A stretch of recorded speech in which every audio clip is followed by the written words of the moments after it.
Hello everyone, welcome back to the channel. आज हम कक्षा 11 हिंदी आरोह बुक के चैप्टर नंबर 8 जामुन का पेड़ पढ़ने जा रहे हैं, जिसके लेखक है कृष्णचंद्र। जामुन का पेड़ कृष्णचंद्र की एक प्रसिद्ध हास्य व्यंग कथा है। हास्य व्यंग के लिए चीजों को अनुपात से ज्यादा फैला फुलाकर दिखलाने की परिपाटी पुरानी है और यह कहानी भी उसका अनुपालन करती है। इसीलिए यहाँ घटनाएं अतिशयोक्तिपूर्ण और अविश्वसनीय जान पड़े तो कोई हैरत नहीं। विश्वसनीयता ऐसी रचनाओं के मूल्यांकन की कसौटी नहीं हो सकती। प्रस्तुत पाठ में हंसते हंसते ही हमारे भीतर इस बात की समझ पैदा होती है कि कार्यालय तौर तरीके में पाया जाने वाले विस्तार कितने निरर्थक और पदानुक्रम कितना हास्यपद है। बात यहीं तक नहीं रहती, इस व्यवस्था के संवेदन शून्य एवं अमानवीय होने का पक्ष भी हमारे सामने आता है। तो आइए अब हम इस चैप्टर को शुरू करते हैं। जामुन का पेड़। सेक्रेटेरिएट के लॉन में एक जामुन का पेड़ था जो एक रात आंधी में गिर गया था और उसके नीचे एक आदमी दब गया था।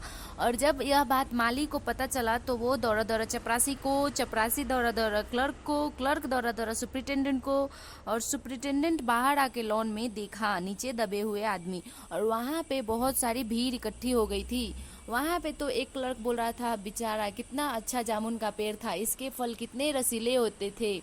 और एक क्लर्क बोलता है कि हाँ, इसके जामुन तो मैं भी झोले भर के ले जाता था और मेरे बच्चे बड़े चाव से खाते थे।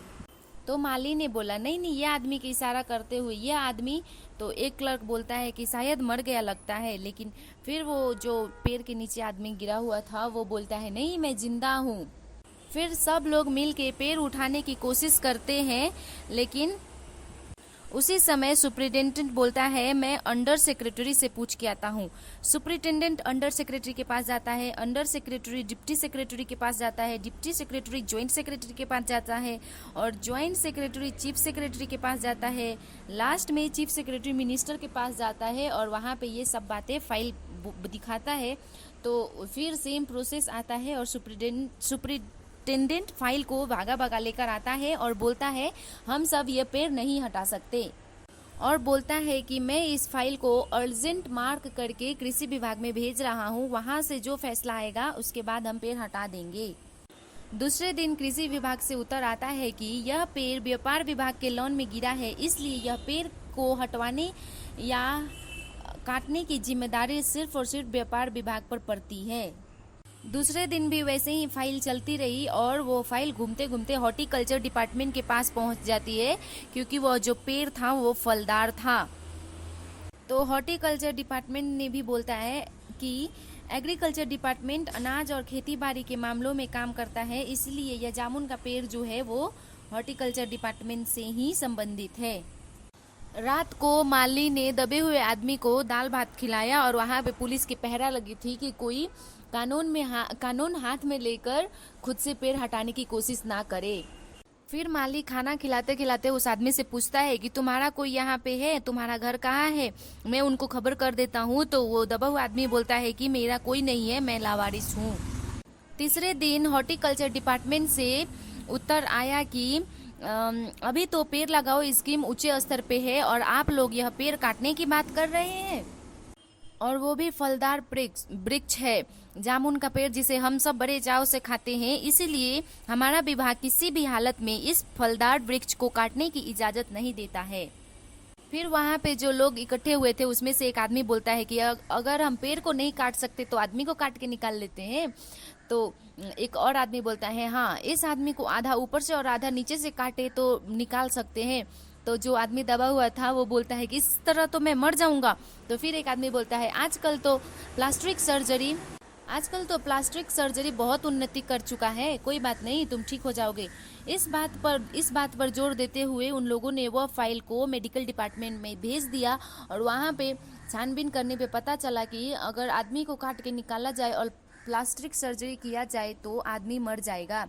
तो इस फैसले को रद्द किया गया। वहीं पे रात को फिर माली दबे हुए आदमी के मुंह में खिचड़ी डालते हुए बताता है कि कल सेक्रेटेरिएट के सारे सेक्रेटरियों की मीटिंग है, उसमें तुम्हारा केस रखा जाएगा। उम्मीद है सब जल्द ही ठीक हो जाएगा। इसी पर वो दबा हुआ आदमी धीरे से बोलता है, ये तो माना कि तगाफुल न करोगे, लेकिन खाक हो जाएंगे हम तुमको खबर होने तक।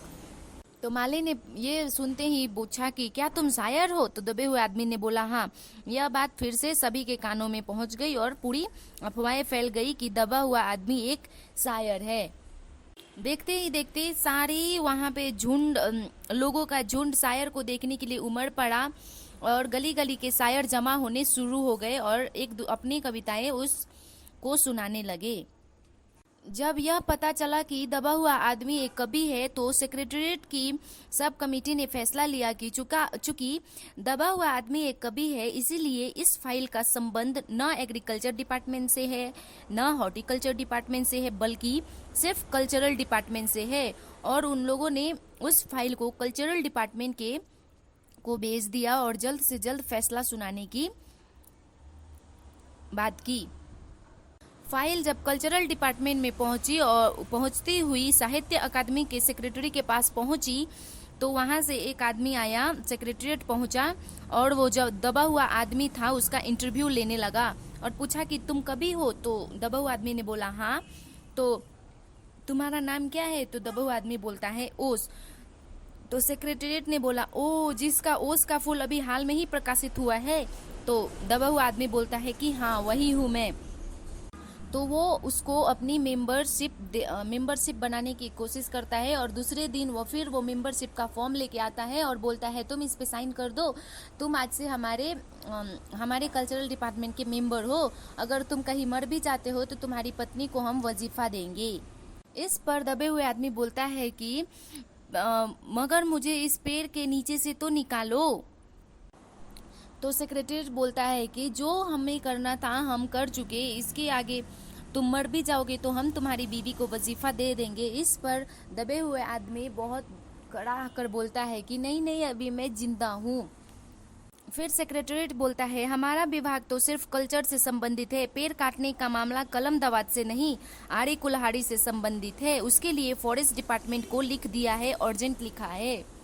शाम को माली फिर आता है और बताता है दबे हुए आदमी को कि कल फॉरेस्ट डिपार्टमेंट के आदमी आकर इस पेड़ को काट देंगे और तुम्हारी जान बच जाएगी। दूसरे दिन जब फॉरेस्ट डिपार्टमेंट के आदमी आते हैं आड़ी कुल्हाड़ी लेकर तो पेड़ काटने से रोक दिया जाता है, क्योंकि जो वो पेड़ था वो 10 साल पहले पिटोनिया राज के प्रधानमंत्री ने सेक्रेटेरिएट के लॉन में लगवाया था। अगर वो पेड़ काटा गया तो उन दो देशों के बीच में झगड़ा हो जाएगा और वो जो पिटोनिया सरकार थे वो बहुत ज़्यादा हेल्प करते थे। इसीलिए एक की जान चली जाए तो कोई बात नहीं, दो देशों की संबंध नहीं बिगड़नी चाहिए। तो अंडर सेक्रेटरीट ने सुप्रीटेंडेंट को बताया कि आज सवेरे प्रधानमंत्री दौरे से वापस आए हैं, आज 4 बजे विदेश विभाग इस पेड़ की फाइल उनके सामने पेश करेगा, वो जो फैसला करेंगे वही स्वीकार होगा। शाम के 5 बजे स्वयं सुप्रीटेंडेंट कवि की फाइल लेकर उसके पास गया इस पेड़ को काटने का और उधर से चिल्लाते हुए आया कि प्रधानमंत्री ने इस पेड़ को काटने का हुक्म दे दिया है और इस घटना की सारी अंतर्राष्ट्रीय जिम्मेदारी अपने सिर ले ली है। कल यह पेड़ काट दिया जाएगा और तुम इस संकट से छुटकारा हासिल कर लोगे। आज तुम्हारी फाइल पूर्ण हुई। मगर उस समय कवि का हाथ ठंडा था, आंखों की पुतलियां निर्जीव और चिट्ठियों की एक लंबी पात उसके मुख में जा रही थी। उसकी जीवन की फाइल पूर्ण हो चुकी थी और वो मर चुका था। Thank you very much. अगर आपको ये वीडियो अच्छा लगा तो प्लीज़ लाइक शेयर सब्सक्राइब कर दो। Thank you so much.